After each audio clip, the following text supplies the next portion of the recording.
Assalamu alaikum dear students. Today the topic we have to discuss Maslow hierarchy of needs. Okay.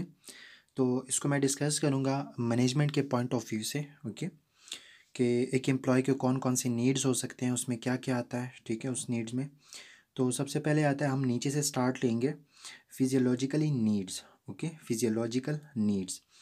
तो एक employ है, उसकी basic needs क्या हैं? उसकी बेसिक नीड है food, water, shelter and sleep.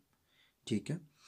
तो अगर मैं सिंपली बात करूं कि एक एम्प्लॉय की बेसिक नीड्स ये होगी कि उनको अच्छी सैलरी अगर मिलती हो तो वो सेटिस्फाई है. ओके. अगर सैलरी के साथ साथ उन्हें वाटर भी मिलता है, ठीक है, फूड भी मिलता है या फूड के पैसे मिलते हैं, ठीक है, एक ऑर्गेनाइजेशन में, या उन्होंने एक अपार्टमेंट दी हुई है, ठीक है, ऑर्गेनाइजेशन ने, तो वो हम कह सकते हैं कि वो एम्प्लॉय जो है ना वो सेटिस्फाई है. ओके. तो फिर उसके बाद सेकंड जो कि लेवल आता है सेफ्टी नीड्स का. ठीक है, तो दूसरी लेवल पर एम्प्लॉय पहुंच जाता है, वो सेफ्टी नीड्स चाहता है, यानी सेफ्टी चाहता है वो एम्प्लॉय, उसको ज़रूरत होती है, ठीक है, सेफ्टी की. सिक्योरिटी ऑफ देयर बॉडी, यानी उस एम्प्लॉय की बॉडी की सिक्योरिटी, ठीक है, जो कि बहुत इम्पॉर्टेंट है. ठीक है. अगर हम देखें कुछ ऑर्गेनाइजेशन हैं, मतलब रूल्स होते हैं कि उन्हें उनकी जो बॉडी की जो सिक्योरिटी है, ऑर्गेनाइजेशन कैसे करती है, उनको जो है ना रूल्स, उनको जो है ना रूल्स इम्प्लीमेंट किए जाते हैं कि आपने ग्लव्स पहनने हैं. ठीक है, ड्यूरिंग इन जब आपके ऑर्गेनाइजेशन मतलब कि इंडस्ट्री में काम हो रहा हो. ठीक है, अगर आप एक इंडस्ट्री वर्कर हैं, ठीक है, तो आप उनको जो है ना सेफ्टी शूज़ वगैरह दिए जाते हैं, ग्लव्स दिए दिए जाते हैं. ठीक है, एक ऑर्गेनाइजेशन में मतलब कि उनको जो है ना प्रोवाइड कर दिए जाते हैं. ठीक है.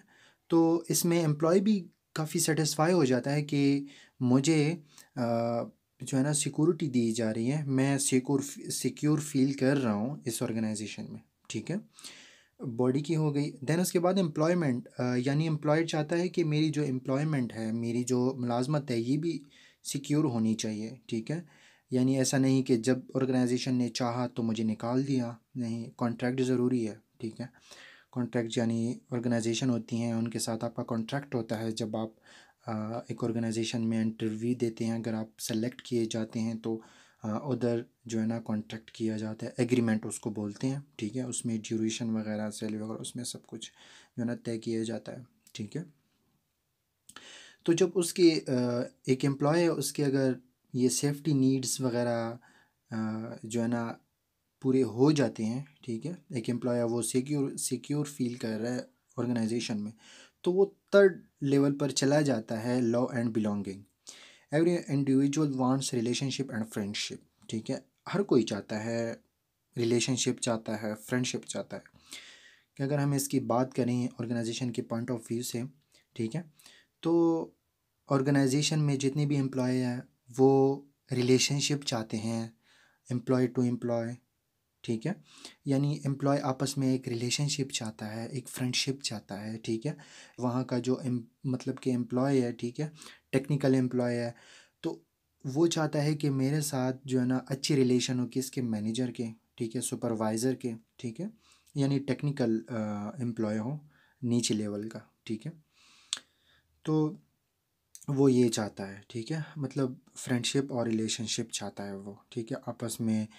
तो हर कोई यही चाहता है कि फ्रेंडशिप हो और रिलेशनशिप हो, तो इस तरह एम्प्लॉय भी चाहता है ऑर्गेनाइजेशन में. ठीक है, फिर उसके बाद अगर ये लेवल पूरा हो जाता है, ठीक है, एम्प्लॉय का, तो बात आ जाती है नेक्स्ट लेवल की.